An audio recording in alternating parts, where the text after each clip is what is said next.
सरपंच संतोष देशमुख यांच्या हत्ये प्रकरणातील मुख्य आरोपी वाल्मिक कराड हा बीड मध्यवर्ती कारागृहात आहे। सीआयडीने त्याच्या विरोधात सबळ पुरावे दाखल केलेले आहेत आणि तो गेल्या काही दिवसापासून कारागृहात आहे। तसेच आपल्या या प्रकरणात काहीच संबंध नसल्याचा कागावा करत त्याने न्यायालयात सुद्धा धाव घेतलेली आहे। मात्र आता याच वाल्मिक कराडची तुरुंगातून मोठी माहिती समोर आलेली आहे। वाल्मिक कराडला काल दुपारच्या सुमारास बीडच्या मध्यवर्ती कारागृहात अस्वस्थ वाटू लागले। मग त्याला घाम सुटला, छातीत दुखू लागलं, श्वास घेणं अवघड झालं होतं। मग तातडीने जेलमधल्या प्रशासनाने डॉक्टरांना माहिती दिली। त्यांनी कराडची तपासणी केली असता त्याला पॅनिक अटॅक आल्याचं समोर आलेलं आहे।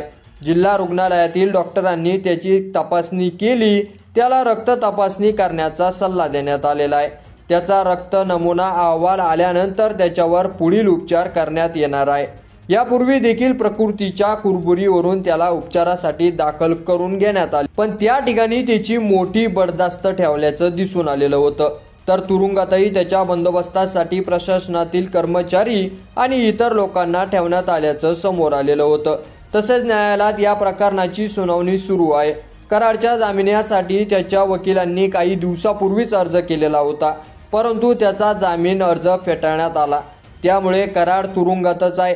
आता त्याच्या विरोधात भक्कम पुरावे सुद्धा आहेत, त्यामुळे तुरुंगातील त्याचा मुक्काम वाढणार आहे। या प्रकरणात वाल्मिक कराड आधी बरेच दिवस फरार होता, त्यानंतर तो अचानक पुण्यातील सीआयडीला शरण आला। दरम्यान या प्रकरणातील आणखीन एक आरोपी कृष्णा आंधळे अजूनही फरारच आहे। फरार असलेल्या कृष्णा आंधळेचा शोध घेण्यासाठी पोलीस सर्वतोपरी प्रयत्न करत आहेत का?